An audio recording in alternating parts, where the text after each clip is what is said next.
Le Suédois Avicii, Tim Bergling de son vrai nom, un des DJs les plus célèbres de la scène électro, est décédé des suites des blessures qu'il s'est infligées à l'aide d'un tesson de bouteille. Ces révélations sont publiées par le site TMZ, confirmant ainsi l'hypothèse du suicide suggérée dans un communiqué, il y a quelques jours par sa famille. Selon ces informations, Avicii, 28 ans, aurait brisé une bouteille de verre avant d'utiliser un des fragments pour se mutiler très sérieusement. Son décès serait survenu après l'hémorragie causée par ses importantes blessures.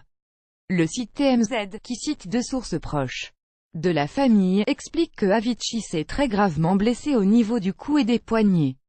Avicii avait été retrouvé mort le 20 avril. À Mascate, la capitale du sultanat d'Oman, où il se trouvait depuis quelques jours en vacances avec des amis, il voulait trouver la paix. Le 26 avril dernier, sa famille avait publié un communiqué dans lequel elle confiait que le jeune homme s'est vraiment débattu avec des réflexions sur la signification des choses, la vie, le bonheur. Il ne pouvait plus continuer de la sorte. Il voulait trouver la paix. Au cours de ces dernières années, le Suédois n'avait pas fait mystère de ses problèmes de santé, comme sa pancréatite, due à une consommation excessive d'alcool.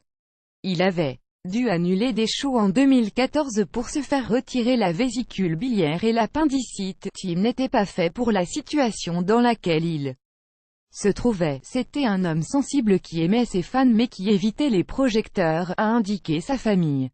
Il avait annoncé sa retraite il y a 2 ans. S'il y a 2 ans, il avait surpris ses fans en annonçant sa retraite quand il a arrêté les tournées. Il voulait retrouver un équilibre dans sa vie pour être heureux et être capable de faire ce qu'il aimait le plus, la musique. A-t-elle continué? Il avait collaboré avec des artistes d'horizons différents comme Madonna, Coldplay ou David Guetta et s'était hissé à 2 reprises à la 3e place du classement des meilleurs DJs du monde, en 2012 et 2013, selon DJ Magazine, la référence en la matière.